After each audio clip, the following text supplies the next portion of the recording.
तो नमस्कार, आज मैं अनुराग हत्याकांड पे चर्चा करूंगी। आज मैं आपको शुरू से आखिरी तक पूरी हत्याकांड की पूरी रिपोर्ट ही बताऊंगी। आइए चलिए स्टार्ट करते हैं। पहले दिन उन्होंने क्या कहा अपनी बहन से कि तू चल खा, तो अनुराग ने कहा कि तू चल खाना निकाल, मैं दातून करके आता हूँ। अनुराग ने कहा तो अनुराग गया बाहर दातून करने के लिए। फिर एक ईंटा था, उसने बका इसको धर कर लो नहीं तो लग जाएगा।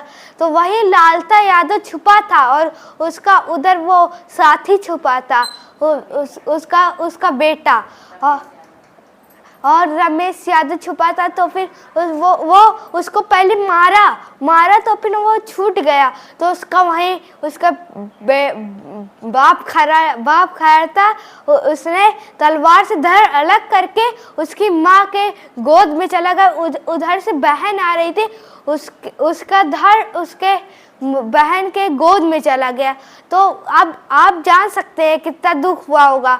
हाँ, आपके अगर ऐसे किसी का हो जाए कितना दुख होता है, आप लोग जान ही सकते हैं। फिर उसके बाद लालता और उसका रमेश जो ऐसे जा रहे हैं जैसे लग रहा है कि कुछ किए ही ना। दरोगा है ना, दरोगा है। तो फिर गाड़ी पे बैठ के चले गए।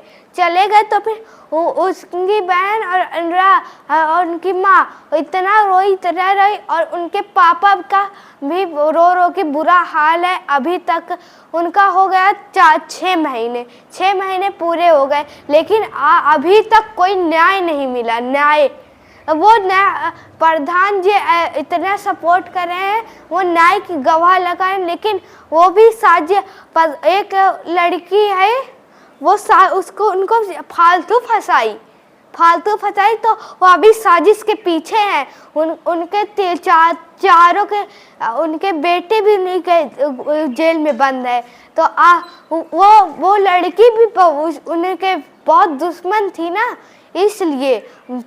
और लालता और रमेश की नौकरी जाएगी अब, क्योंकि अब लालता और रमेश का आईडी कार्ड नकली है और उनका आईडी कार्ड उनके अनुराग के पिता के पास है। अब उनके पिताजी उनकी नौकरी छुड़वा के रहेंगे और प्रधान ने बाहर निकल के रहेंगे। सच्चाई की जीत होती है, हार की हारी होती है, चाहे जितना हार दहाड़े। नमस्कार।